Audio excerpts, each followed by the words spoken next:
On today's episode, number 270 of the Takhar podcast, we spoke about how to effectively make cold calls, how to help your clients navigate the current market with all these fluctuations on interest rates, and what to do as a new salesperson.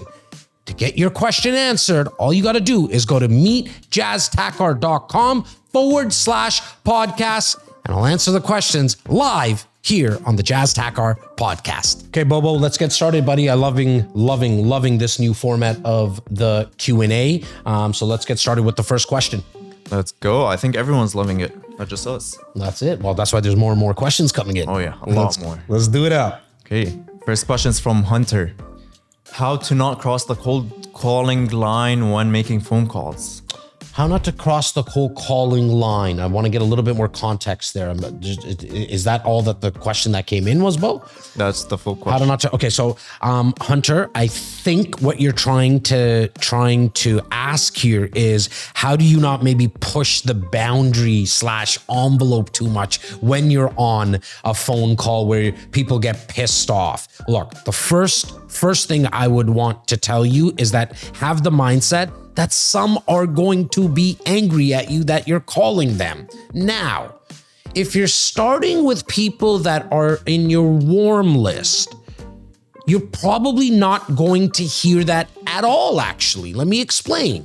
See, if you're calling someone that maybe you haven't spoken to in 10 years, but they know you from somewhere, now you need to jog their memory. It's why I like to start my phone calls always with the person's name, not asking if it's that person, but starting off saying Pam, because then that reminds the person that, or makes them at least think that, okay, the person who's calling me might know me, because that's how we speak as friends. Does it work all the time? No, guys. However, starting it from that perspective, you're stacking the cards in your favor. Now, when you're calling somebody that, again, knows you from somewhere, possibly 20 years ago, 15 years ago, whatever it is, and you then go into what your objective is, the objective always on that call, okay? Not that you're gonna necessarily win on every call, but the objective should be from a phone call to get the person to the next stage of the process, which is either some type of video where you get to see each other, and or the highest level of an appointment is in person, right? Now, you don't start there right away. You would say, Pam, it's Jazz. Does the name ring a bell? And if it doesn't, then jog her memory. Because what you're doing, especially in that first 90 seconds, 3 minutes of a call, is you're trying to build the rapport. And so in terms of your question, Hunter, how do you make sure that you don't cross the line? Well, don't be rude. If they don't remember you, don't say, hey, you're a fucking idiot. Don't be rude. Speak in a kind voice. That helps. And here's something that most people don't do. And I'm speaking from years of experience of watching people. Forget myself. Watching people. They forget to smile. Think about the last time you called somebody for some type of customer service. Your phone service, your cable, your internet, whatever it was. You kind of knew if that person was happy or not. You could just tell from the tone of their voice. So let's make sure that we flip it, that when we're calling people, come with energy, not yelling and screaming energy, but a positive energy. And that can easily be done with no money involved, just by starting with a smile. Next question, Bobo. Okay, this one is a 3-part question. And it's coming from a person called Rose. She said, hi Jazz, I'm helping connect a buyer's agent and a seller's agent and want to set up a referral fee. The first question is, could you clarify which form to use in Ontario for a third-party referral? Well, first things first, Rose, I appreciate the question. If you're a licensed agent, which I obviously think you are, I don't think she's trying to connect a buyer's agent and a seller's agent. She's trying to connect a buyer and a seller. And so the form you're going to want to use, and if it is, a buyer's agent that you're referring something out, I don't know the form number off the top of my head, but the form name is called a referral agreement. Very, very simple simple to put together. You can literally just ask somebody in your office, your broker or your broker manager, or if you use web forms and just search referral agreement. The form number off the top of my head eludes me. Second part of the question, Bo. So the second part says, when should the property address be added? And does it need to be done through a web form? Yeah, so great. As I mentioned, the web form. Yes, the property address does need to be put into this referral agreement. You can't just have a general referral. And so what I do is when I'm referring, I refer out a lot of business to people right across the continent. Like literally, we send out probably a couple of hundred referrals in just Canada, and probably another 20 to 30 in the States every single year. And so what we do is we make sure that we send it to people that are like good business people. I have yet to be screwed on a referral agreement and on actually bringing in a referral fee with this process. The person that I'm sending it to, let's just call this person Joe in Wichita, Kansas. I'm going to say, Joe, like, are we good to do this? I'm going to be giving you a client. I'm hoping that I can give you more in the future. Yeah, I'm dangling a little bit of a carrot there to say, hey, like there might be more. Make sure you take care of this person. I also call Jane in Wichita, Kansas. Why? Because I want to make sure I have a backup. I also want to make sure that I might connect with Jane better than I do with Joe. And so what I do is once I've given the referral of my client, I check in with the client a couple of times, maybe through the process. I usually do like once every 2 weeks with the client. Hey, client Bo, how's Joe doing? How's Jane doing? Everything good? Great. On the flip side, because it's a real estate agent, once a week I follow up with the real estate agent. Joe or Jane, how's the client been? How's the process going? Good, okay. They keep me in the process. A good business person, Joe or Jane, in this scenario, is gonna actually also update you because they're gonna want more business in the future once they lock down a property, either on the buy side. If it's a listing, you can put the address in right away into the referral agreement. But if it's a buy, we don't know the address yet. Once they lock that in, they tell me the address is 123 Main Street. I put that in a referral agreement, send it over. You collect your 25 to 35%. Okay, the third part of the question is, should the fee come from one side or both? Well, if you can negotiate both, I would negotiate both.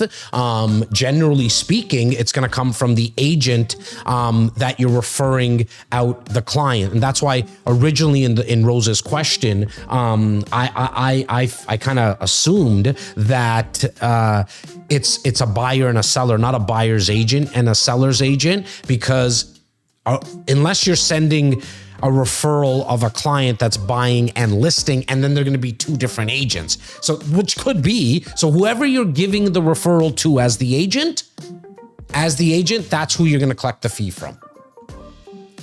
Okay, moving on. She got 3 questions in one, eh? Yeah, good for you, she's Roz. making the best out of it. I like that. I believe she did mention the name of the form, but she's not sure of it. It's called OREA form. Yeah, that's an OREA form. Yeah, that's an OREA form. And then there's form numbers. I just don't know the form numbers off the top of my head, but I know the names that she needs to use. Okay. All right, moving on. The next question is, with the rates so unpredictable, what's your go-to strategy for getting clients to lock in quickly? This question is coming from a person called Senna, I appreciate the question. Look, here's what I always say to my clients when it comes to starting the process of purchasing a property. I never say, hey, are you pre-approved yet? Never have done that in 20 years. Why? It could sound demeaning to people. So what I say to anybody that I'm about to start to show homes to, hey, client, have you locked in an interest rate yet?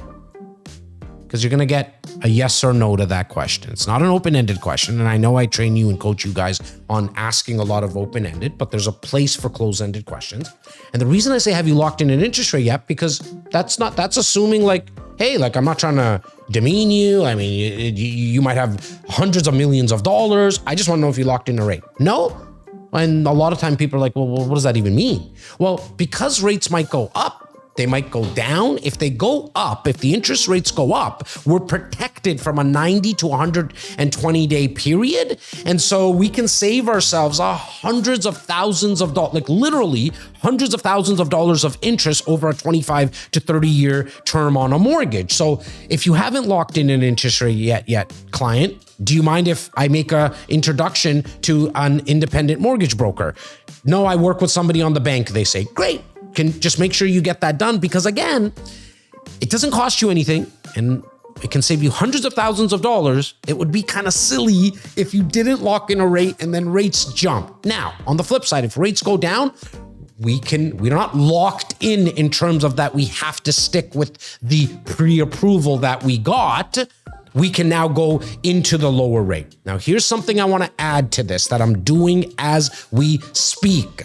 What happens sometimes when you introduce your clients to this process of getting an interest rate locked in, sometimes they don't get all their paperwork over to the mortgage broker, and the mortgage broker and or the bank can't do their job. And I understand that from the client's perspective. Like, yes, they want to buy a home, but they also have other shit going on in their lives, just like you do and just like I do. And so sometimes it gets put on the back burner. So a strategy that I'm doing now is, even if the person is not pre-approved for our industry talk, but outside, if they haven't locked in a rate yet, I am saying to the client, let's go out and see some properties.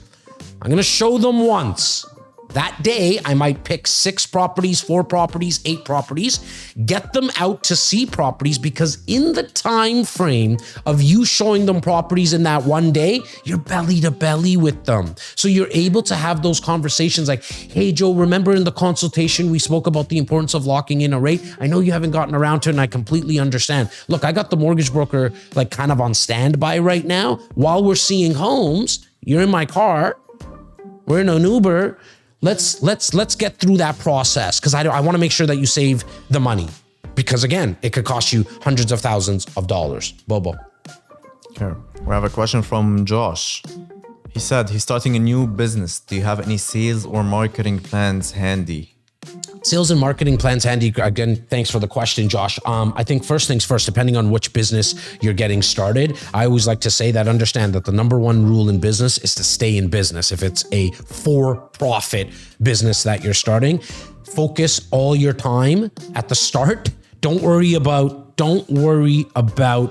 the paperwork that needs to get done in terms of the administrative stuff. Like if you're in real estate or mortgages or something, like you got to obviously learn the agreement of purchase and sale and how to underwrite a mortgage, but people can get that done for you, especially in the real estate and mortgage business.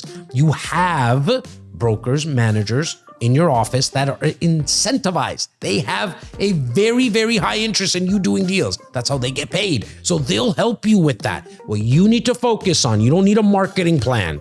You don't need a business plan. I've come to learn something about a business plan, that shit is good on paper, but real life doesn't fucking work like that. And real business doesn't work like that. Just because you put it on some paper, that stuff might help you go get a loan from a bank, but what you need to know is you have to generate business.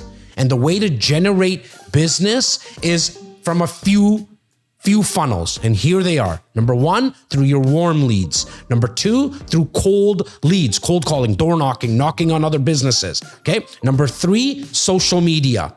Okay. Number 4, paid ads. You can put out ads on Facebook, on Instagram, on Google AdWords. And number 5, doing some type of referral affiliate programs. Those are the 5 ways that you can generate business. Warm, people that know you and like you. Cold, you're going to go door knocking, cold calling, knocking on businesses. Then you have social media, and then you have paid ads, and then you have some type of affiliate programming. Bobo.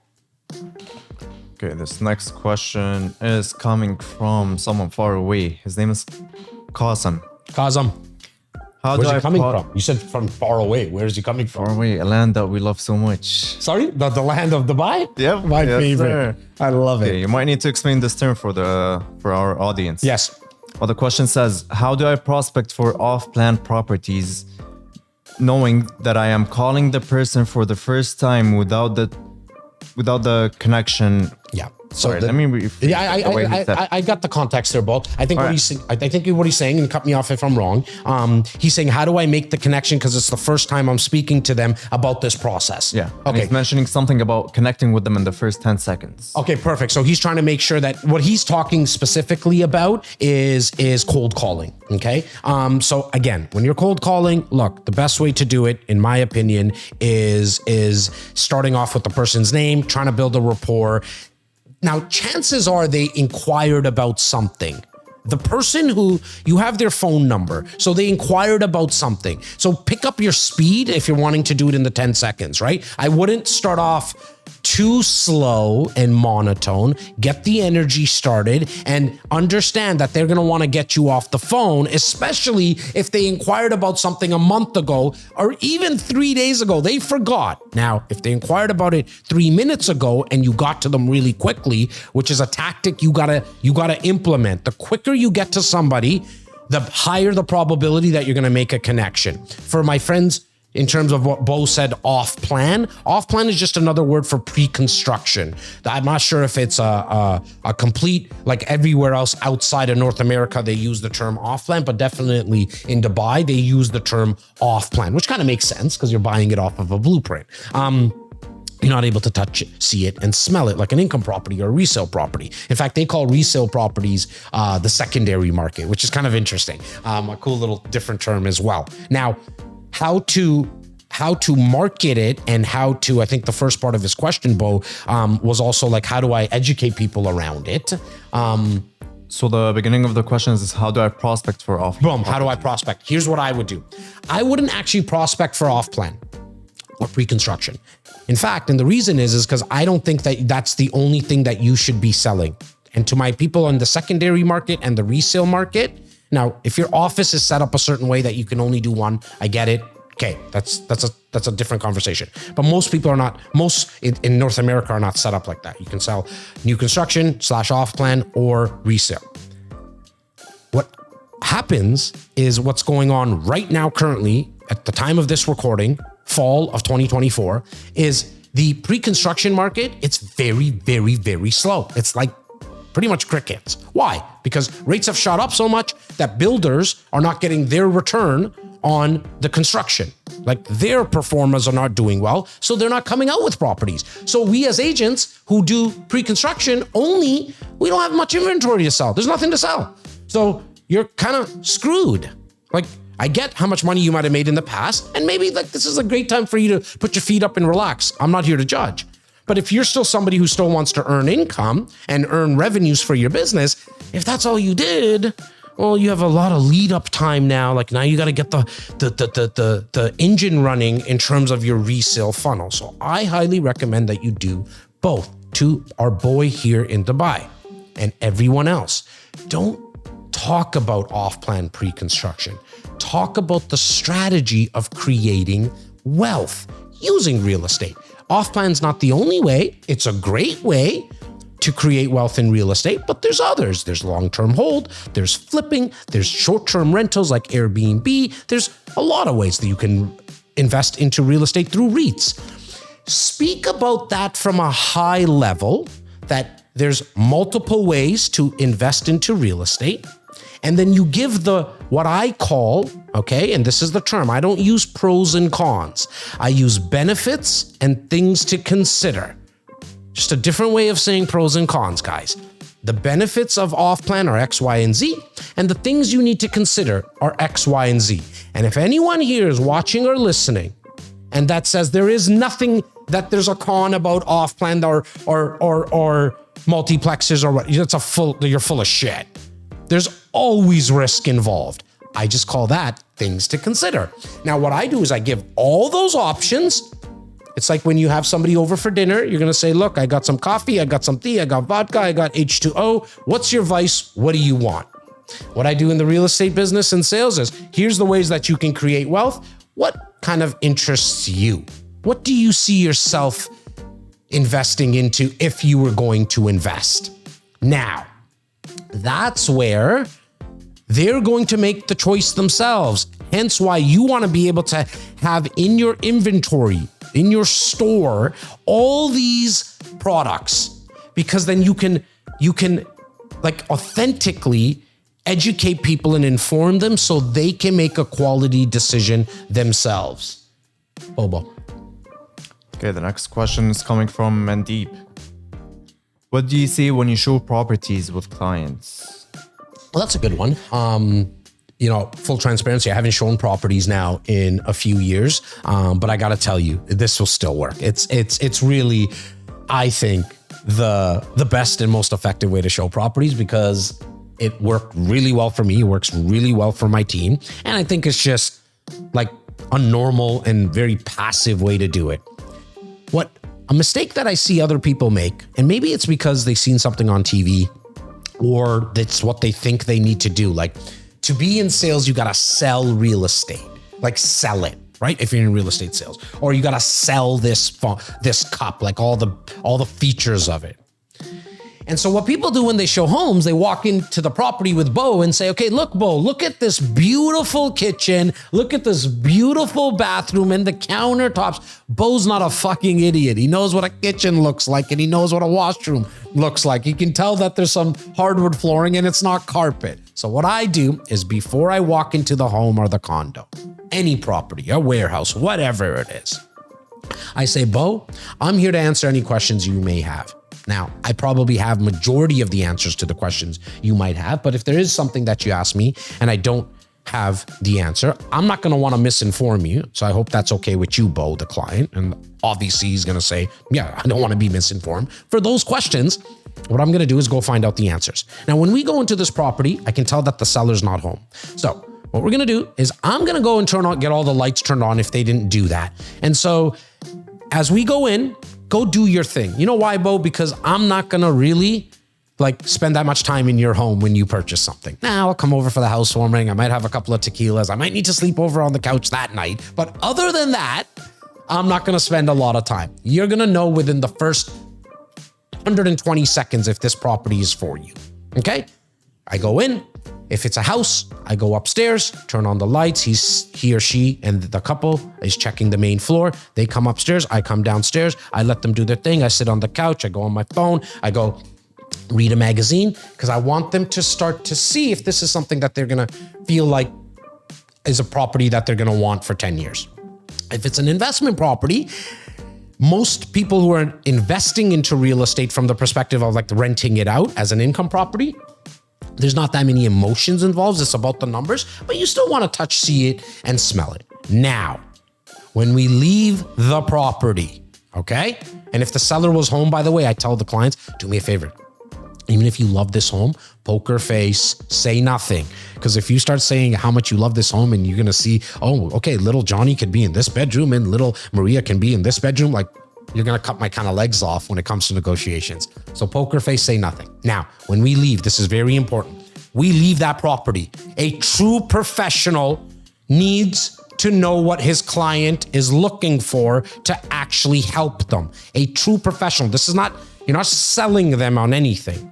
But I'm going to ask the question. I'm going to say, client, we've left. Just out of 10, what do you rate this home so I know for the future? Jazz, it was a 7. Great. What would have made it a 10? That's it. Well, the bedrooms could have been a little bit bigger. I didn't like the fact that the kitchen was closed off to the dining room. Whatever. Great. Okay. Thank you. And then you make those notes because they know that you care. You're asking them what they're looking for. And then as you go down seeing more properties, you can also get to a place in the second set of viewings / showings, the third, where you can pre-inspect them. You're going to know that one of the things that made it a 7 out of 10 was the fact that it didn't have a separate entrance. Don't show them homes that don't have a separate entrance or that can't, at least bare minimum, get a separate entrance made. It's useless. That's a massive thing that they want. So yeah, it doesn't have a separate entrance, but can you at least get it done? The days are gone, guys, where you're walking into the property and trying to sell them and go down their throat in terms of showing them all the features. Let them feel it out. This is a lot of money and it's a big decision where they're going to spend the next 8, 12, 22 years of their life. You speaking to them, you're a nuisance. So stay out of their way. And you're going to start to notice that they're going to start talking themselves. And then when you come out, you got to ask that question. What out of 10 would you rate this home? And what would make it a 10 if it wasn't a 10? Bobo? Okay, this next question is from Essen. My client keeps throwing lowball offers at properties. What do you suggest I do? Yeah, I mean, this is very normal, specifically from when you're working with investors. Generally speaking, investors that are flipping homes, they need to get the property a specific number under market value to make the numbers work. So when they do the renovations, they're going to need to flip it. Now, I would have a frank conversation with the client after, he suggested doing it a couple of times. The client, meaning he wants to throw some low ball offers a couple of times. And I'm going to say, client, look, it's obvious that we're in a market right now with your low ball offers of, $100,000, $150,000. We're starting to insult people. And from a negotiation perspective, starting off with an insult, I've never seen it work. Me as Jazz Takhar, with the billions of, literally billions of dollars that have been transacted in my world, around me, with me, my team, I have never seen insulting somebody at the start, i.e. verbally and or on paper with a very low ball offer, working. So that's the strategy that you're doing, client. And I just want to know, how serious are we to actually get a property? And then you got to shut up and say nothing, because they're going to say, look, I'm really serious, but I learned this at a seminar that I got to keep going low ball offers. I completely understand that. I just can't help you. And in terms of me personally, what I can do though is refer you to somebody, and then refer them to an agent that is okay to take that business. Now, that I know screws with a lot of people. It's like, Jazz, I got this client. Yeah, but you don't really have a client. You just have somebody who's kind of tire kicking from the car business industry. Or you're just having somebody window shopping and they're using you. And so what I would say is, you need to now free yourself of this client so you can bring in new clients and more clients. There's a principle I lived in sales my whole life, and I still do till this day. It's how I handle rejection really well. Principles of plenty. When one says no, I don't care, because I know I have more to go after. Principles of plenty in sales will serve you very well, because you're not going to feel like, holy fuck, it's my only client. And if that's your only client, you got to go get more, period. My real estate agents need to be working on minimum of 10 active files at all times. Why? Because some of them are not going to move forward. So when it drops to 9 because they bought, or they change their mind, you got to go get another one. It's the easiest way to keep yourself on track. Bo. Okay, the last question we have is from, sorry if I'm butchering the name, it's Sunny D. Okay. And it says, I just landed a new job in sales. Can you please give me some motivational advice? Yeah, look, you got to understand that you're going to be taking a lot of rejection, especially if you're just new at this. What I would recommend, the number one thing to do, is start off with the person who in your industry, in your office, at your in your area is number one. Like who's doing the most sales. And what I would ask them is if you can shadow them. Can you help them bringing coffees for their meetings? Can you start, printing paperwork for them? Can you sit in? And what you're trying to do there is sit in on the conversations. Okay. Number one person says, no, bro, that's weird. I don't want you around. Great. Go to the next person until you find someone. Why? Because whatever you're selling, someone else is doing a very good job at already. Whatever you're selling is not new. Cool. Like, unless we're the Elon Musk trying to get to Mars, that shit is different. It's unique. Everything else, someone else has already done it. Success leaves clues. Go find the person that's doing it at a high level and shadow them. Shadow them and respect the fact that they're giving you their time, and be okay with 7 people saying no. Someone, I guarantee you, will say, yeah, that's kind of cool. Like, so what are you going to do? Like, get me coffees, and for my clients, yeah, I'll even put up your lock boxes. Again, using a real estate term, whatever you're doing in terms of whatever industry you're in, you can find ways to help them. I'll leave you with this to the person who just asked me this question, because however, I'm going to bring value to everyone else that's watching and listening. Until you can build your own table, using the analogy of a table in a boardroom. Go bring coffees to that table. It will cut your success time in half, having someone mentor you. We have another one, or did you say that was the last one? All right, guys. That's the last one. Look forward to seeing you next week. Keep the questions coming. All you got to do is go to meetjazztakhar.com/podcast. Meetjazztakhar.com/podcast. Look forward to seeing you next week.